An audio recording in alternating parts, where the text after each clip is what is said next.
72వ కీర్తన. దేవా, రాజునకు నీ న్యాయ విధులను, రాజకుమారునికి నీ నీతిని తెలియజేయము.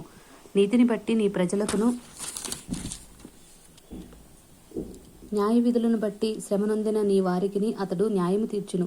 నీతిని బట్టి పర్వతములను, చిన్న కొండలను ప్రజలకు నెమ్మది పుట్టించును. ప్రజలలో శ్రమనొందిన వారికి అతడు న్యాయము తీర్చును.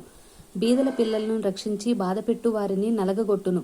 సూర్యుడు నిలుచునంత కాలము, చంద్రుడు నిలుచునంత కాలము తరములన్నిటను జనులు నీ యందు భయభక్తులు కలిగి ఉందురు.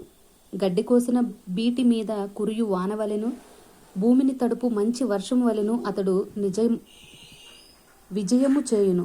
అతని దినములలో నీతిమంతులు వర్ధిల్లుదురు. చంద్రుడు లేకపోవు వరకు క్షేమాభివృద్ధి కలుగును. సముద్రము నుండి సముద్రము వరకు, యూఫ్రటీసు నది మొదలుకొని బూదిగంతముల వరకు అతడు రాజ్యము చేయును. అరణ్యవాసులు అతనికి లోబడుదురు. అతని శత్రువులు మన్ను నాకెదరు.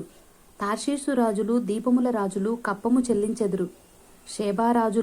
సేబారాజులను కానుకలు తీసుకొని వచ్చెదరు. రాజులందరూ అతనికి నమస్కారము చేసెదరు. అన్యజనులందరూ అతని సేవించెదరు. దరిద్రులు మొర్రపెట్టగా అతడు వారిని విడిపించును.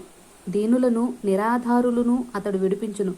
నిరుపేదల యందును బీదల యందును అతడు కనికరించును. బీదల ప్రాణములను అతడు రక్షించును.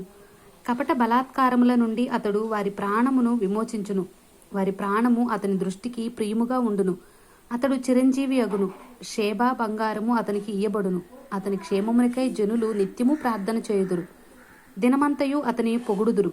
దేశములోను పర్వత శిఖరముల మీదను సస్య సమృద్ధి కలుగును. దాని పంట లేబానోను వృక్షముల వలె తాండవమాడుచుండును.